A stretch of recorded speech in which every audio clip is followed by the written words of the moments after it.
Hello and welcome to MBWK. In today's video I'm going to be showing you how to make your very own hexagonal tea lights or lanterns. Very simple designs.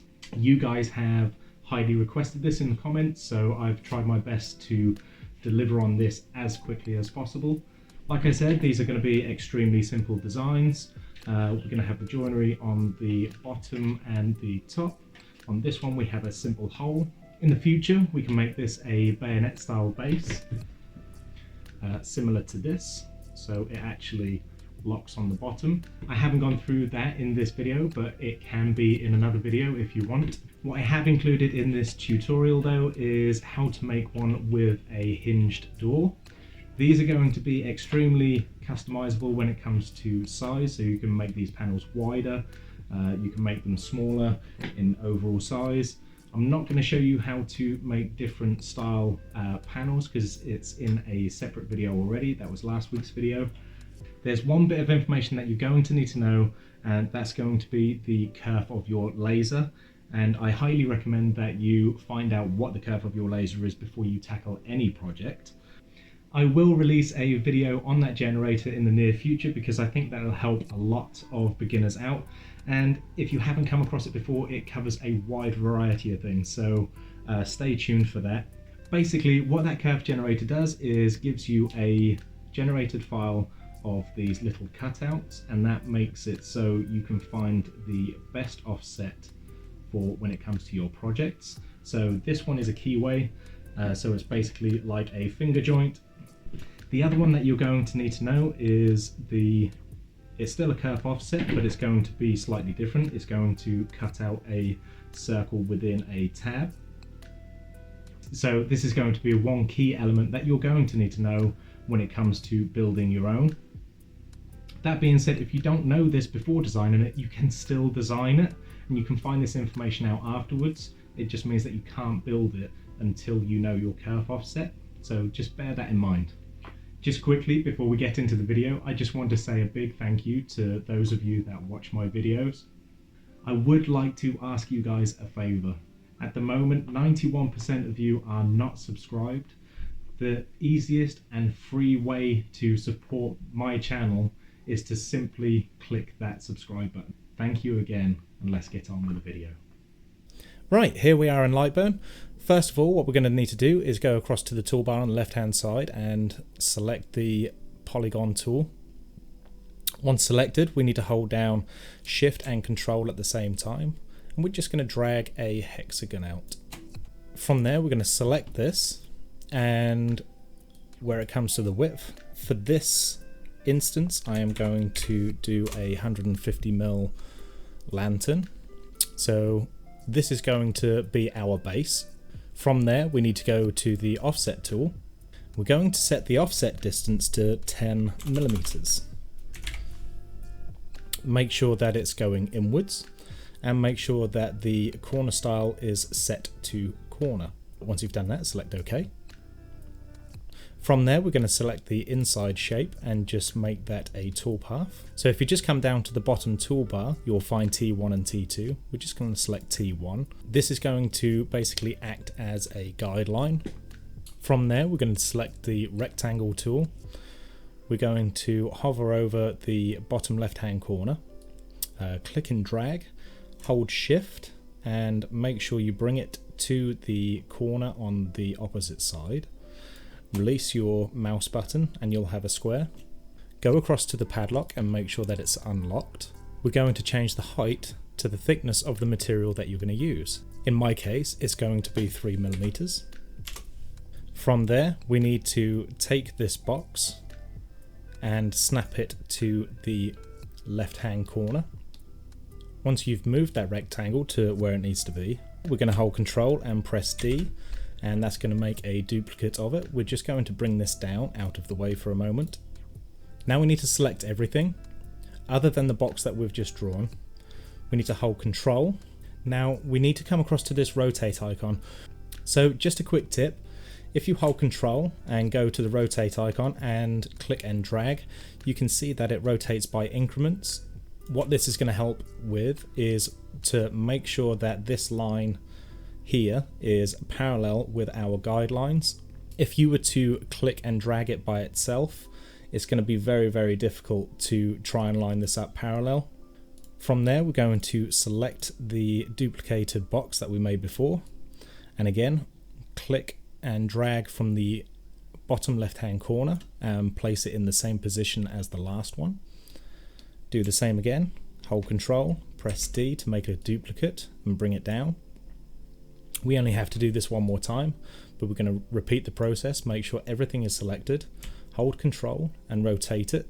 Go to the box that you've just duplicated and do the same thing. Bring that across to the left-hand corner. I'm just going to select everything and rotate it back so we have something that looks like this. So the reason why I created these boxes, they're basically just reference points for our intersect lines. So here you can see that these two boxes are overlapping. And what that's going to mean is if we made a panel of our lantern that is to the dimension of the outside, your box won't fit because it will foul on the adjoining part. So the reason why we have drawn these boxes is it gives us reference points to how to create our panels. As you can see here, we have the intersect lines from the inside of our panels and the intersect line of the outside of our panels. So now we have our reference points.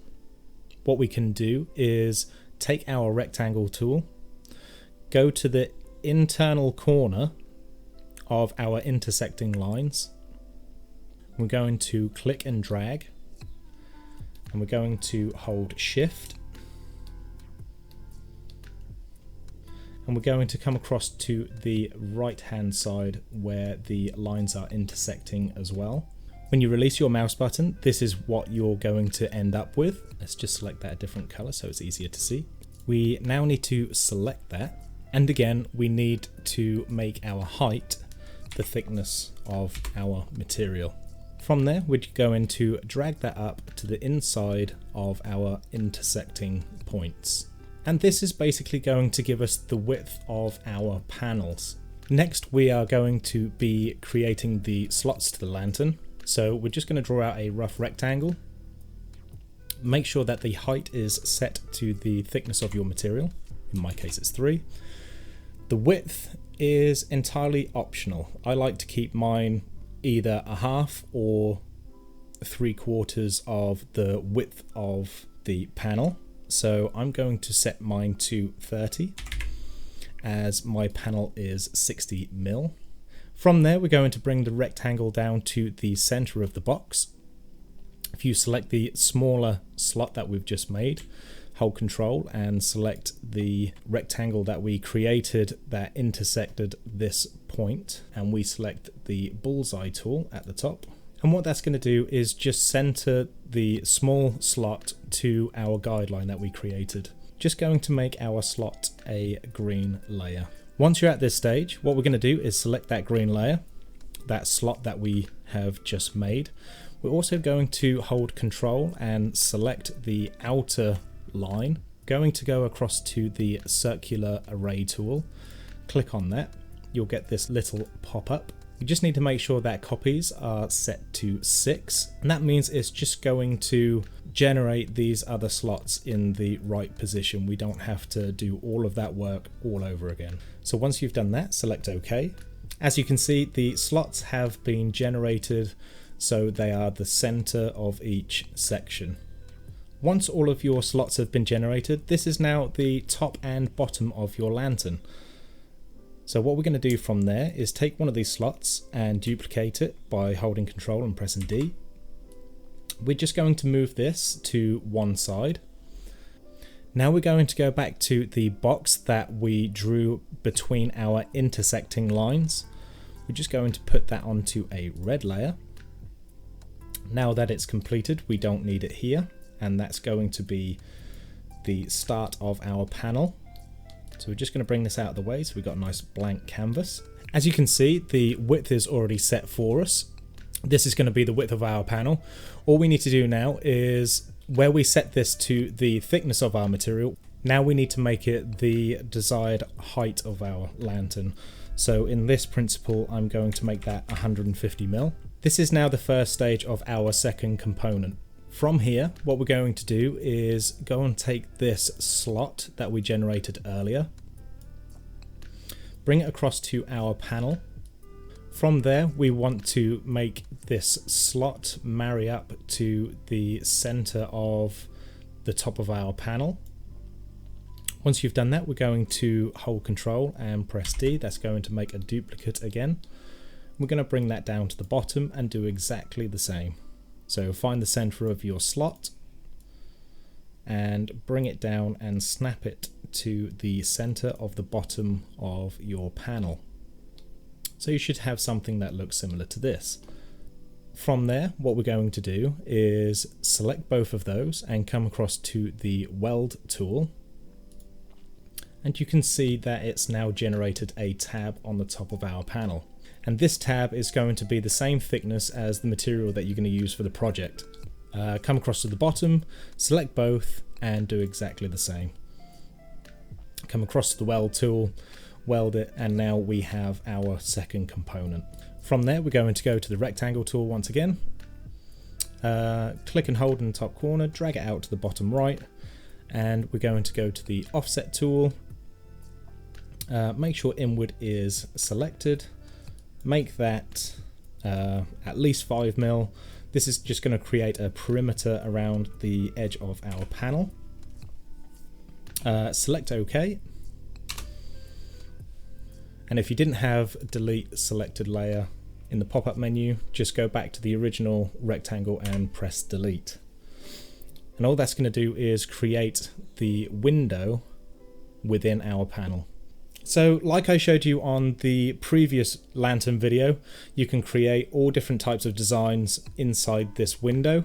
I'm not going to go through that with this because it's a basic tutorial on how to make a hexagonal lantern, but you can create whatever style patterns you want. For this design that I showed you at the beginning of the video, it was just a simple slatted design, and you can just drag and drop that into the center of your panel. So now that you've created your panel, we're just going to select everything in that panel. We're going to go across to the Array tool. Where it says X columns at the top, we're just going to generate 6 of those because we need 6 panels for our lantern. And we're going to click OK. And there we have all of our panels which will slot into each of the corresponding places.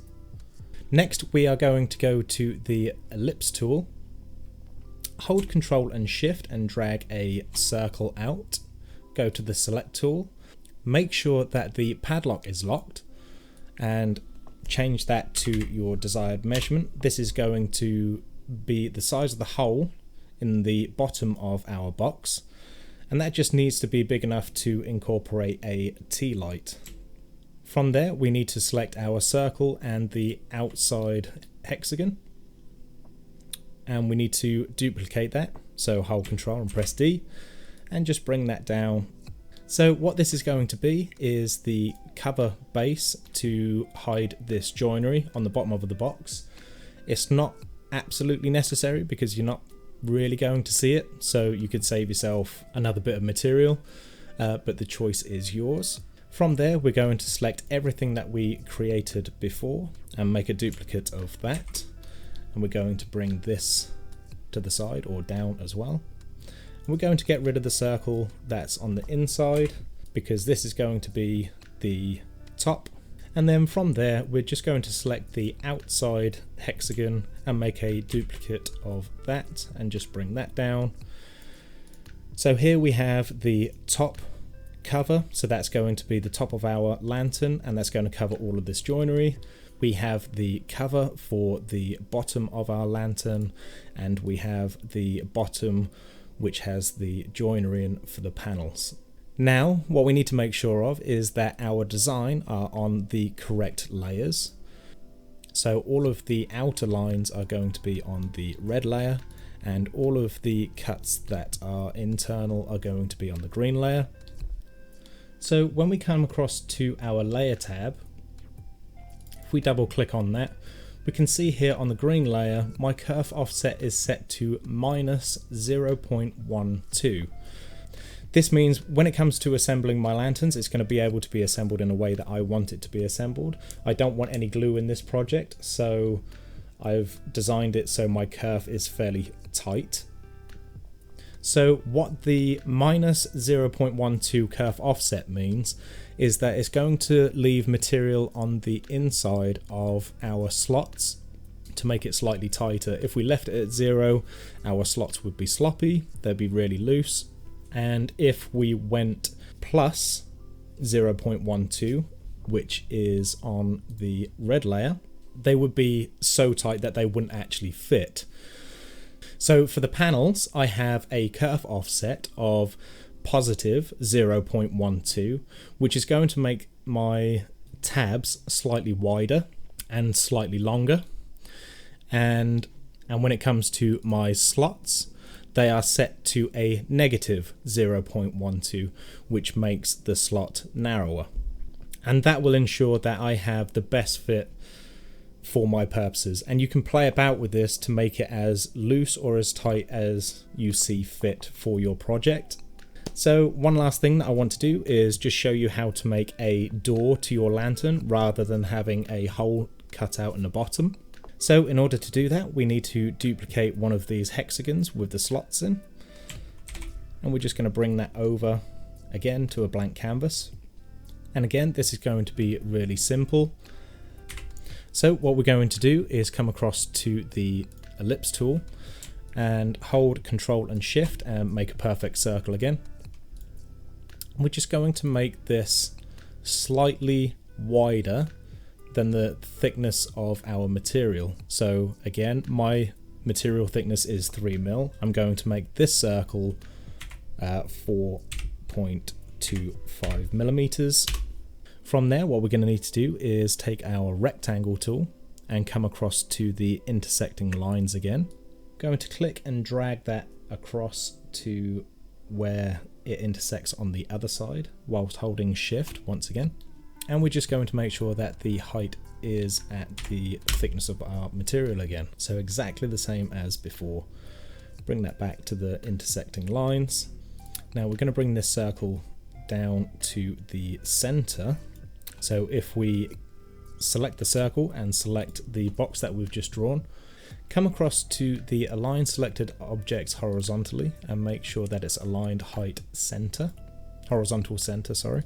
So from there, we're going to go across to the rectangle tool and create a box from the intersection line 2 millimeters away from that edge. From there, we're just going to select the circle, make sure that you click and drag from the center and make sure it snaps to the center of that rectangle. Just select that 2mm box and delete it because we don't want that cutting out. From there, we're going to come across to these panels that we generated. Just select the rectangle tool and draw a box from corner to corner, not including the tabs that we generated earlier. So we just have a simple rectangle the size of the panel that we had at the very beginning.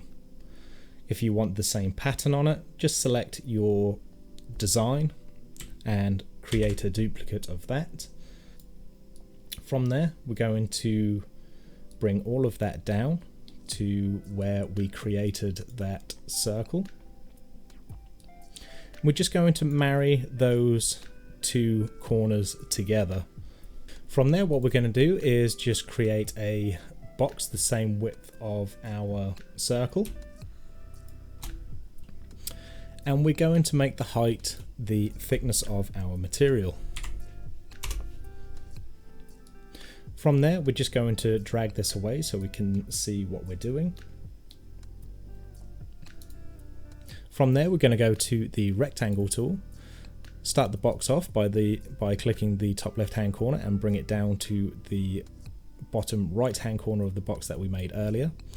We're just going to bring that up a couple of millimeters, just using the arrow keys on the keyboard. From there, we're going to go to the select tool, select the box that we made the same size of the circle earlier, and we're just going to snap that into the corner of the box that we've just generated. From there, just select the previous box and delete it. And now we've just created the hinge point to our panel. We're going to select that tab, create a duplicate. We're just going to bring that all the way down the bottom to do exactly the same as the other side. So as you can see, we have a tab at the top and a tab at the bottom. What we've created here is the hinge mechanism to our panel. From there, what we need to do is select the tab and the panel itself and go across to the weld tool, and we need to do that to both of them. So here you can see that it is now a part of the panel itself. From here, what I like to do is just take a millimeter off of the panel's height and width. So the 59 is going to be 58 and the 156 is going to be 155. I know that it doesn't look like a lot has happened, but it's just going to give us enough space on our panel for it to hinge without fouling on anything else. So we now have our door. We now have our top base. We're going to duplicate that and bring that down, and then same as before, we need our cover strips, our cover panels. So we're going to duplicate that and bring that down, and we're going to duplicate that and bring that down. So we have our top, our bottom, and our cover plates. All we need to do from there is take 5 panels, 2, 3, 4, 5, 6. All we need to do is take 5 of our panels from before, hold Control and duplicate. And now we have 2 different styles of lantern.